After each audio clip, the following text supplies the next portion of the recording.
माझं दिनेश आव्हाड नाव आहे. माझं 70 वय चालू आहे. माझे गुडघे दोन्ही गुडघ्यांना त्रास होता.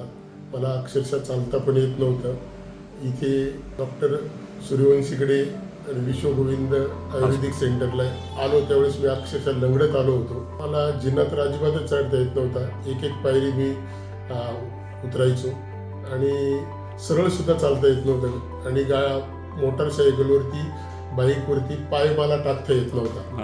तर तो इथे आल्यानंतर मग मी सरांना माझ्या सर्व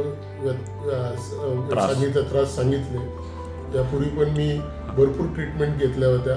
हाडांच्या डॉक्टरांकडे गेलो होतो पण तिथे काही फरक पडेना. केल्यानंतर माझ्याकडे एक वॉचमॅन लेडीज होती. तिने मला सरांचा पत्ता दिला की इथे तुम्ही जा आणि इथे गेल्यानंतर तुम्हाला फरक पडेल का असं तिने सांगितल्यानंतर, कारण तिने सुद्धा इथे ट्रीटमेंट घेतलेली होती. तर मग मी इथे आल्यानंतर मग पंचकर्म केलं, बस्ती केली, विरेचन घेतलं, तूप वगैरे देऊन विरेचन केलं आणि त्याच्यानंतर माझं वजन देखील हळूहळू कमी व्हायला लागलं. किमान माझं वजन 20 किलोनी कमी झालेलं आहे. तर आज मी अगदी पळत पायऱ्या चढू शकतो, पळत खाली पायऱ्या उतरू शकतो आणि मला 1 किलोमीटर सुद्धा चालता येत नव्हतं. आज मी दररोज 7 किलोमीटर चालतो. फक्त विश्वगोविंद या आयुर्वेदिक क्लिनिकचे हे माझ्यावरती उपकारच आहे असं मी समजेल आणि त्यांनी मला खरोखर चांगल्या प्रकारे ट्रीट केलं आणि या वयात देखील आज मी 5 ते 7 किलोमीटर दररोज चालतो.